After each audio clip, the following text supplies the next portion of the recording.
The Graziadio School of Business and Management at Pepperdine University proudly presents the Dean's Executive Leadership Series. This podcast invites top business practitioners and thought leaders to share their view on the real world of business. Thank you, Brian. That was very insightful. We appreciate you sharing your perspectives on the interesting experiences that you've been through for the last year or so. I'm going to have a few questions for Brian, and then we're going to open the floor to the audience, and we have about 30 minutes here for discussion and Q&A, so be thinking about what you would like to ask about, and we'll give you that opportunity as we proceed through this discussion as well. One of the things that you talked about kind of at the end of your remarks was the importance of the regulation, but also the importance of sort of moderation. And I think one of the patterns we've seen in the economy is regulation has to catch up with the behavior of companies and individuals. So we sort of go down a path, and then the regulation tries to pull us back. How do we get out of that cycle, and how do we get businesses to think in more moderate terms without regulation having to always be coming in and pull us back? Or is that just going to be the nature of the way the system works? Well, I think you can look at areas where the industry had maybe learned lessons that you didn't see repeat themselves. So even though the commercial real estate business is going to be a business which you can read about in the paper is going to have troubles, but and defaults and stuff. But if you think about the nature of that compared to the 89, 90, 91 crisis, it is very muted compared to that. And that's because the lenders, a lot of lenders in that business went through that cycle and said, I won't do this again. And so I think the difference here is we had a series of instruments, derivatives and other types of things, allowed risk to be bottled in a way that nobody had ever seen the other side of. So I think that the good news is we learn from our past mistakes and we can do that. I think the second thing is the creativity that made its way through all the schemes, including the regulatory scheme, allowed too much leverage. I think that's what you're seeing come out. And if you regulate leverage, you actually can stop the problem. So if somebody can't leverage past a certain point, there's only so much damage they can do themselves. And so, and I think that'll help keep it in moderation. And a lot of what Tim Geithner and the banking regulators under the Fed are talking about is trying to make sure regulation stays in bottle. I think those are the ways you can keep moderation and enforce moderation. From a company perspective, it's better risk management. Keep looking out, trying to figure out how things relate to each other. We've learned a lot of lessons. We learned about counterparty risk. Nobody ever thought that Lehman could go bankrupt, and so thinking about that. So that's more internal risk management. But I think if you take all those factors and mix them up, experience, leverage, keeping leverage low, and then people learning how to spot around the corners, it should work. One of the other things you commented on was how the markets where money was too available to companies and there was too much liquidity, and then we sort of overreacted again and got to the point where companies couldn't get access to capital to continue to operate their businesses. And so we're kind of back at a better point. But capital is still pretty difficult to access, especially for some of the smaller businesses. Where do you see that going, and where's the equilibrium going to become in terms of that access to capital, that, particularly with smaller and mid-sized businesses that are still struggling at times to get the access they need? If you divide the capital thought process really into a couple buckets, so the high yield markets, leverage markets are more robust than they've ever been. The IPO market started to kick up, and you started seeing equity come into business. Even the real estate business through the first half of this year drew tremendous equity into it as it repositions its balance sheet. So there's been a lot of activity. So there is capital. Now, there are industries that there isn't capital for, and frankly, because of the operating posture, you can understand that. But I think a big issue that's starting to emerge in the public psyche is the concept of lending to small business. So in the first quarter, our company did $200 billion loans. In the second quarter, we did $180-some billion loans. So we lend a lot of money. The problem that I have, and I have some of the smaller business stuff, and my teammate David Darnell has the stuff that sort of starts with $2 million revenue companies up, is when you look at by size, that's where the real default rates are the highest. And so the conundrum is, how can you lend into the 20% default rates for small loans under $100,000? And a lot of people say you can, but those tend to find businesses that are just generally economically exposed. So I think between ourselves and the policymakers, we need to come up with some programs to help capital. But I would say that the mistake people are making in some ways is it's all about fundamental demand. So we got to actually have programs that create fundamental demand. cash for clunkers and things like that did that. I think we need more programs that are funneled to small businesses as they purveyor the wares or the work, and that would help. And I think if we can get some combinations going, but it's going to be difficult to get a lot of capital small businesses. We're renewing a lot, we're giving a lot, but if you look at the quality that people are turning down, they don't have the cash flow to support the loans. It's a fundamental underwriting decision. We did a podcast earlier, so you'll be able to listen to more conversation with Brian, but one of the things that we talked about in that was sort of the global financial markets and the global banking markets. And I would like for you to share with this group, because you didn't really touch on that in your remarks, kind of your view of that and what the challenges in that arena are, because I think it opens up some interesting thinking and questions that some of you may have on the global perspective, even beyond what we've been talking about here. So share some of your thoughts on that and what those challenges are. Well, I think if you think about what happened around the globe in the last 12 to 24 months, you have countries who have banking systems that are bigger than they are. So that's the case in Iceland, was the most extreme case. So as you think about reconciling that going forward, it's going to be very interesting. So you're seeing the UK's response to that with the EU is to actually divide up some of their banks, which are much more consolidated than US banks, but doing that. You're seeing a view that maybe they should divest some of their international operations and concentrate their capital locally. And so I think that the core challenge is if you're in a country like Iceland, just to use an example, and your banks are doing business all over the world, and yet your citizens have the deposits there, how do you factor all that in if something goes wrong? And I think that jurisdictional scheme doesn't exist. There's no scheme. It's individual countries regulating. There's no overall reaching scheme. So I think between the EU and the United States and various Asian organizations, we're going to have to figure out a way that companies can operate around the world, because the world capital needs to be liquid, and figure out a way to regulate them. Otherwise, left to their own devices, what you're starting to see is put all your capital in my country and I'm fine. And that's going to make a very inefficient use of the system and actually create, like in Lehman, where you saw that the UK just ran and tried to grab the money, and that's not helpful to how you resolve these things. So we need a scheme to regulate and a scheme to resolve and a scheme, frankly, to make sure that citizens of a lot of countries don't get hurt by the international operations of their bankings. And how likely is it that we'll come up with that kind of a scheme in any short order, given the complicated nature of all the parties involved in making that happen, both on the private side and on the public side? It's going to be difficult. They're working on it. The first thing to do is avoid everybody running to their own corner and trying to hide from each other, and that's kind of what's going on a little bit now, is that people are putting up, so we're putting our capital ratios for financial services in this country up to level that nobody in the world could comply with. So when I go to Japan or Europe and talk to financial institution peers that have 25% of the capital we did, and they're nearly ours, they could never come close. And so that's what we've decided, to raise our capital levels. Well, that's not that good, because that means the other people can't participate. So right now everybody's running for their own corners. There's a lot of work going on, but I think this is actually a much more important issue for us than we think as a country, because our banking system, to support our economy, actually needs to continue to grow. And that's one of the issues going on now, is if we can't continue to grow our banking system, or we've got to finance the economy some way. And so I think we need not to go to our four corners and shape things. I'm going to open the floor to questions. And as you have a question, stand up so the audience can see and hear you, and let us know your name and what company you're with. So who would like to start off with the first question for Brian? Please. Rakesh Mishra with Farmers Insurance. So, Brian, you talked about the recovery and really leading in a crisis mode. And one of the things I'm curious, do they need to rethink their strategies, their core competencies, what it takes to win the game? Because if you think about crisis, even now going forward, we're sort of assuming that things will be back to the way they were 2-3 years ago. And maybe they won't. If the game has changed, especially if savings rate has increased among consumers and it's going to stay that way,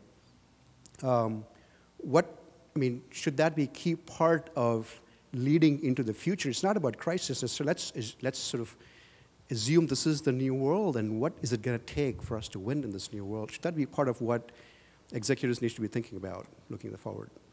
Well, I was in Japan 6 months ago, and I was talking to a major bank, and we were talking about the savings rate in Japan, and I said, we need your savings rate, but not tomorrow. And because if our consumers have fueled the economic growth, not only in our country, but around the world. And if we all start saving like we've done, that pullback actually takes a lot out of the economy. So we need to manage this carefully over time. But I think your point about the implications of a unemployment level that could stay above 5% for a substantial period of time, a savings rate that could take money sort of into the system and a little bit out of the system of leverage and then grow, buying things and creating an economy.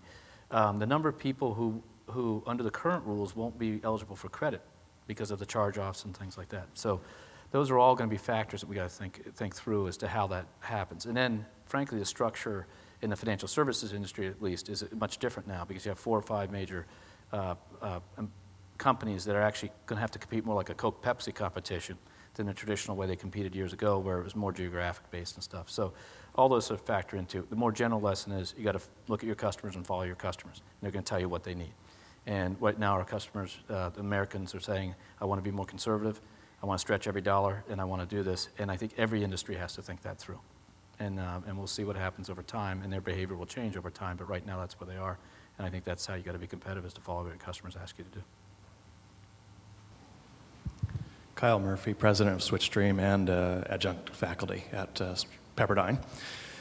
With the repeal of the Glass-Steagall Act in 99, it allowed, or a few years before that, it allowed the risk neutral of commercial banks to start doing business or be tied together with the really risk-seeking of investment banks.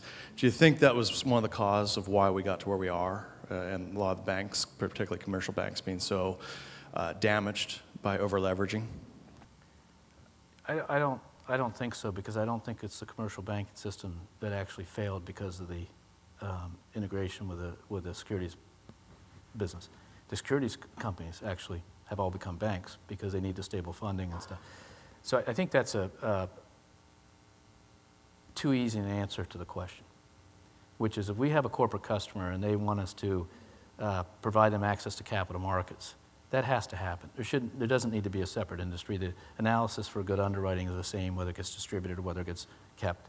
And so I think to blame it on Glass-Steagall repeal, which, remember, it was largely broken down way before that. And so I think that's a convenient idea. One of the challenges we have to have in the regulatory environment is to regulate the problem and not the institutions, and think about the problem. So if you put it in the context of consumers, if as a matter of social policy, we think somebody shouldn't buy a home without a down payment, you got to regulate that activity. You can regulate banks, but they weren't in the subprime business by and large, right? So you have to think about that. Same with the securities industry. You can regulate derivatives, but on the other hand, who makes the derivatives shouldn't be the question. Is you want to regulate derivatives and bring them to the exchanges. That's what you ought to do for transparency and settlement and things like that. So I'm not sure the Glass-Steagall makes a difference in that. I think it's really figuring out where the activities are. And the securities firms had much more leverage in the banking system at the time, and the foreign banks had much more leverage in the U.S. So this isn't saying who was right or who's wrong. I just don't know if that's the right answer. The right answer is what activities cause a problem and regulate them no matter where they show up. So find the P under the mattress and say, we're regulating that, not let's try to regulate the mattresses on the way down. And that's a mistake I think we can make, is because we can go to the entities and not find the P. Hey, Brian, good evening. Victor Alvarez, Wells Fargo, and EMBA student. You mentioned that the small business segment is really the one that's had the highest default rate, and certainly working in that segment of the industry, I have seen the same. So I really have two questions. In part, the first one would be, do you think that some of the better or the more financially sound companies within that segment are looked at differently, but just because of the small business nature? And second, do you think introducing maybe some sort of audited, tracked, kind of like the larger corporations would be more needed, or something that's needed within that market just to help them gain some capital? I think we as an industry need to keep making fundamental underwriting decisions on the one, but make sure that we're really looking at every application, for lack of a better term, or every request for credit very carefully, and making sure that we're not being too conservative right now. If you have a consumer-led recession, which we've had, and that is affecting a lot of categories of small business. The categories around residential construction, which was driving the economy, now has come down to a much smaller position. It was driving restaurants and things like that. It was driving retail sales and allowed that to happen. I think the lesson learned is if you look at, we have a group that finances dentists and doctors, no default problem at all, because that was core to their need to make money, therefore they were going to pay to finance their practice, to buy the equipment and stuff. So I think it's customer selectivity on the lending side, but it's also being realistic about the type of things that go on when you have 10% unemployment and the drop in consumer spending and housing values we've had, and not try to cure that problem now, but not try to cure the excess that created that problem now, but actually figure out how to get some money in the hands of small businesses. We're working on some ideas to do it, but it is difficult because a lot of the businesses that people would like to get financing to are businesses which just don't do well now. And so we see the failure because they don't have the debt service, frankly. And so that's something we need to keep working through because it's very important to kind of get the economy going the next step. And so we're working on some programs and some thoughts, and hopefully we'll be able to do some stuff. Yes, Bill. Brian, Bill Alice, South Coast Engineering, consulting firm that works with small businesses on strategy. I'd like to come back to your comments on leadership and communication. So I want to put a phrase out first, and that is, the less you know, the more you make up. Right. And the intent of that phrase is, especially in an organization, if you're not getting information about what's going on, what the objectives are, and things are bad, you tend to create an image of what's bad that's probably much worse than reality. So getting that communication of the workforce is extremely important. So you illustrated using why and using your management structure to flow down information. What I'm curious about, and what I've seen as a failing in a lot of companies, is what do you use as a check and balance to make sure your message actually gets down to the people in the workforce and that what you intended to communicate was being properly heard? Well, there's a couple different thoughts on that. First, one of the things of a leader at any time is to actually be able to visualize everything you ask your company to do or ask your team to do to the person who actually has to do it. And one of the ways you, I think, acquire that skill is to actually go out and talk to people who actually do it a lot. And they will tell you right away if they think you're off course.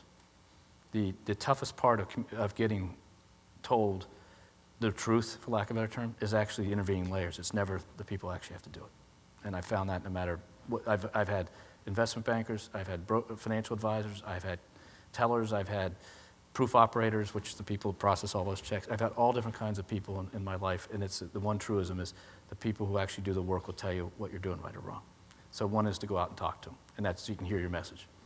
The second is to actually make sure that people, that the team that's in the middle management, for lack of a better term, understands it is their job and understands that as we do associate listening and stuff, we will figure out if they're doing their job well.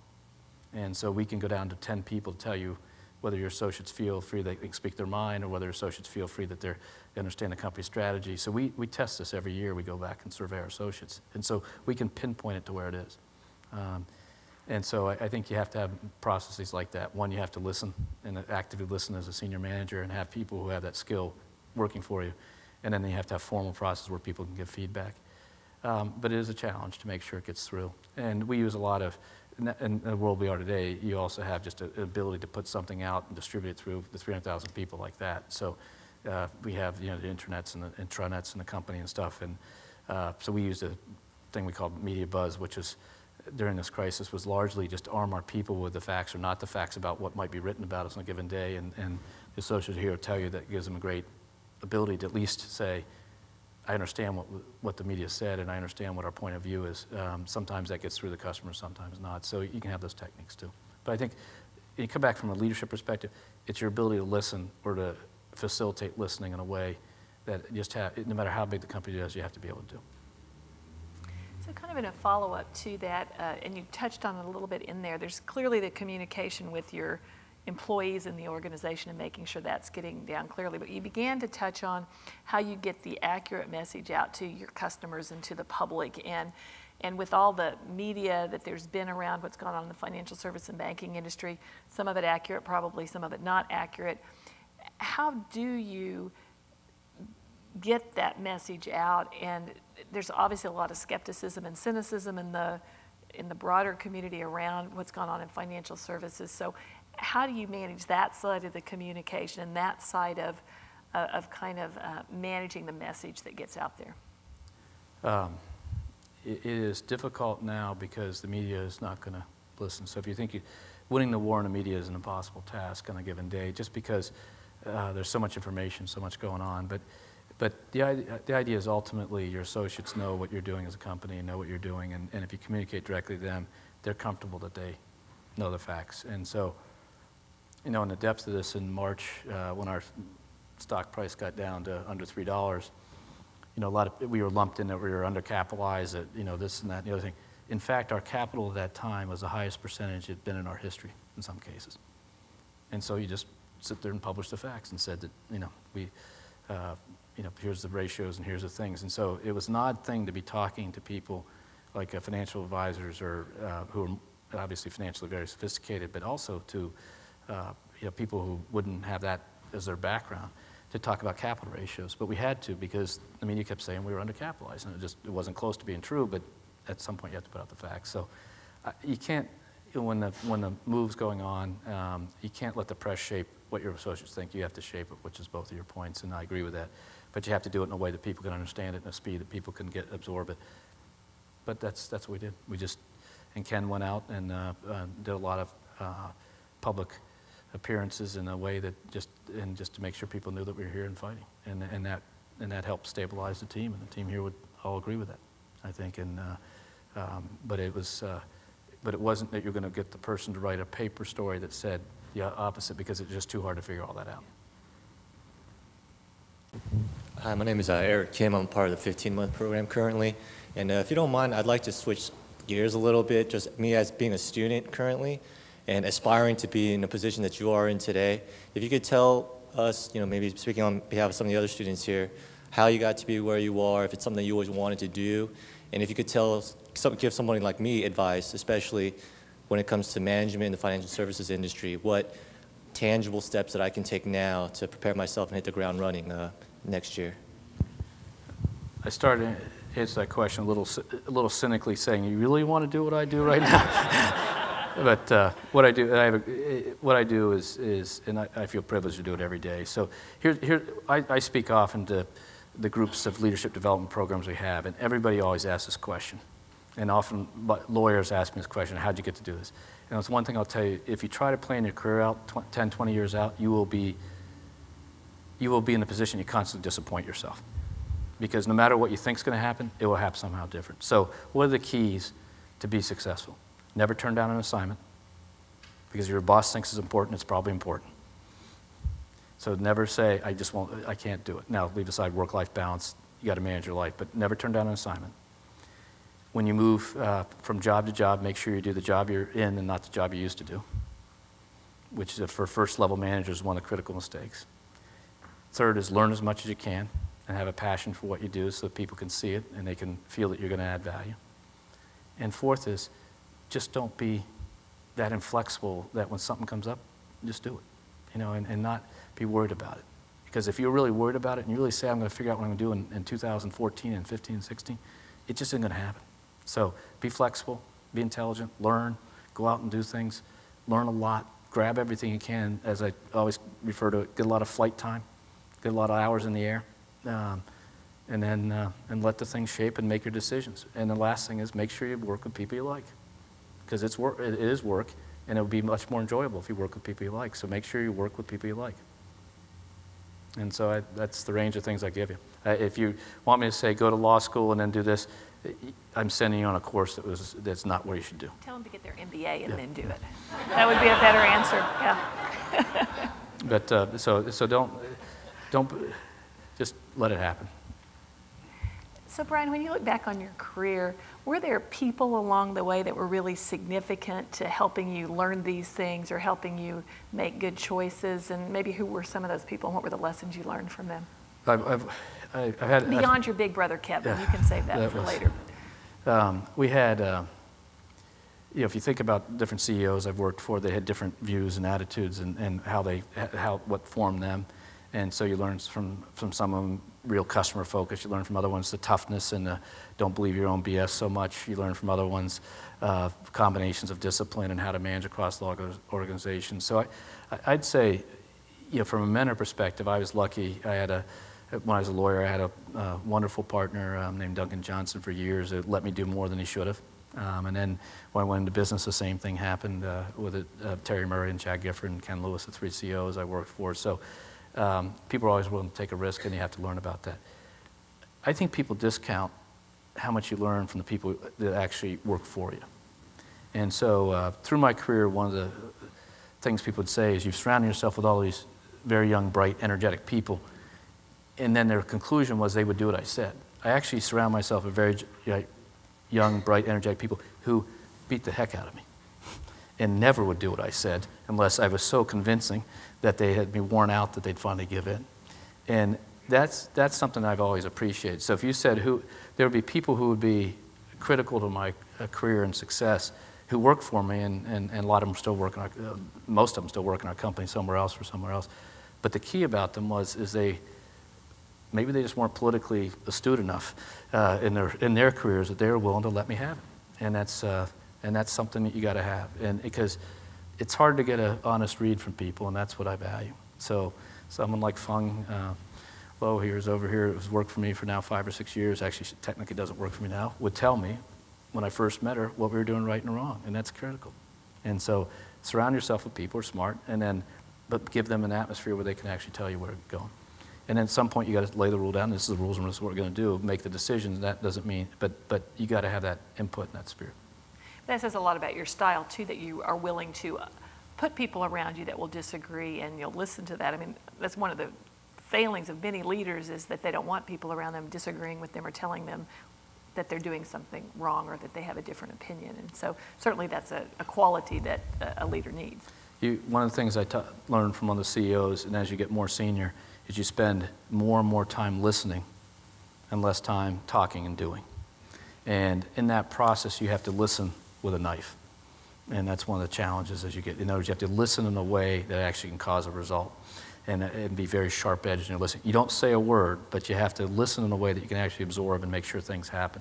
And I was taught that by one of the CEOs I worked for, and he always marveled at me because I said, you have patience I've never could believe you have, because I'd seen him outside a formal business meeting. He said, but if I don't listen, I'm not going to really learn what they're trying to say. And I probably know the answer I'm going to get to in a lot of this stuff because he'd been vast experience and worked in all the business. But if I don't listen, I'm not going to really figure out if I'm right. So you learn to listen more, and you have to listen more. And it's something that I can do better every day and learn from. But you listen with a purpose. It's not just listening. Who's smart, who's good, who's giving the right ideas, how they're thinking about the ideas. When they're challenged by one of their associates, how do they react? Do they have the buy-in of the people they need to do it? And you can get all that without saying a word. And it takes incredible patience, and believe me, it takes incredible patience. And I've had to develop it because I'm one of 8 kids, and you spoke fast and you spoke a lot because the next person was going to come in and speak over top you. And so to learn how to be that patient has taken a lot of work. Do we have any more audience questions? I want to conclude with another question, so let's do one more from the audience here, and then I have a question I would like to conclude with. Carla Roach, I'm a doctorate student in the Organization and Leadership Program and an associate as well. And you mentioned work-life balance a little bit, and how would you define work-life balance, and is it attainable at your level? I'm probably not the best person to ask that because in the sense that that's a measure which you may think you have balance, but you have to ask your family. And I'm lucky that I have a wonderful wife and 3 wonderful kids that somehow what I do is I work and I spend time with them. And so, and that's the decision I made. So, where our clients say you could play golf or go to a sporting event, and I focus on trying to do that with them. And so whether I maintain that balance right or not, I know that I only have a couple choices, and I try to make them wisely in terms of where you spend your time. Work-life balance and the progress of especially females in financial services is something that I've worked with my team in the global. I'm the chairman of the Global Diversity Inclusion Council for Bank of America. And it's a wonderful thing, and I've been doing it for about 5 years, and we're one of the best companies in diversity by statistics and everything, but we really focus on, we've moved from statistics to inclusion. So can we be the bank of opportunity for every associate? Can they do what they want? And a core issue around women is how to have people work and take women, and actually more and more with men, with parents and stuff, but this whole issue of on-ramp, off-ramp, and getting a balance where people can actually not only work and have work-life balance, but also have abilities to move in and out of career path and maintain a career path. And that's something we're working on hard as a company, and because it's a challenge, and because the behaviors that have been built up over the years are not conducive to that. And so we've spent a lot of time, and I think we've gotten better at it, but yet we have a lot of work to do, and we'll continue to work on it. But when it comes to work-life balance, I think it's one of those things that you just have to, if you're not comfortable, if you're fighting it, you're not doing the right thing. If you go home and you're comfortable with how you spent your day, and your family's comfortable with how you spent your day, and you can get it, and that works, you're comfortable. And that's going to be a different answer for every single person. But if you're torturing yourself, you got to step back, because it will affect your performance over time. You can't go to work knowing that you've somehow done damage to the most important part of your life at the same time, and because of how you're behaving, or how you're working and stuff like that. So I think that balance is actually good, and I try to coach it into our team. And you often get, well, how do you handle it? And the answer is, do as I say, not as I do. You got to figure out what works for you. I want to conclude with a question that ties into something that you talked about in your introduction that we haven't talked about yet, but you do a lot of service work in the community, or try to embed that in what you do. And in the mission statement of the university, we talk about preparing students for lives of purpose, service, and leadership. And so talk a little bit about why you think that service piece of what you do in the nonprofit world is important, and maybe even what advice you would give either to the individuals here or to companies about how they sort of embed that even more fully in the experience that they have. Well, in our company, we embedded the Team Bank of America, which is the name we give to our volunteer efforts, is hundreds and hundreds and hundreds of thousands of hours. And then you get to associates who serve on nonprofit boards and volunteer their time without putting it through the system. So it's something we value, and something most companies of value and sponsor. But I think we've all gotten more from society than we probably deserve, as a look at all of us, and so the challenge is we got to give back in a natural way that's natural for you. So I pick things that I know I can actually impact. So I don't sit on opera boards or something like that, because I'm one of 20-some members, and what happens? I've picked things I could actually impact, because frankly, if I was going to spend the time, I wanted to see if I could actually help. And so, and other people make the choice a different way, and that's fine. But I've always believed that this shouldn't be something you do, it should be something you want to do. And the reason why I do it is because something kicks an interest up, or something gets me started, and I get into it and try to do something. But it is something that we value at our company. It's something our leaders value. But it's something you can talk about too much. But the reason why that you should do it is for the right reasons, and then do whatever turns you on. And when you go to that work-life balance, the idea of seeing a bunch of kids in a small setting that you've been able, that the team has been able to help, and you've been able to give your little part, is wonderful. And so that just makes what you do worthwhile. I always remember those of us that sit on nonprofit boards, and you see when the economy hits a nonprofit and how they have to take out people, just like we do all the time in big business and businesses. And you just go home and you say, this is unbelievable that this $5 million enterprise is taking out $200,000 in compensation. And it's so gut-wrenching to go through that you got to remember they're companies too, they're businesses too, and to help them, guide them is good. So I do it because it's what I like to do, but I do it where I can have an impact that actually either my advice or my time or my energy or my support structure, I can bring them through the company and through colleagues that share the same things can be helpful. Other people choose other things, and that's fine. But I think it's incumbent upon all of us to do it, and it will make your life more rich, and therefore have more purpose. Well, I think that's a good note to conclude on tonight, but we really appreciate you spending the evening with us, Brian, and thank you so much. We have a small token of appreciation for your time with us, so thank you very, very much. Thank you. Well, we appreciate so much all of you joining us tonight. We hope it was very valuable and beneficial to you. You will have two ways that you can hear Brian again or more of Brian through the podcast that we did earlier, which we even touched on a few different topics in this. It will be available on iTunes University in the next few days.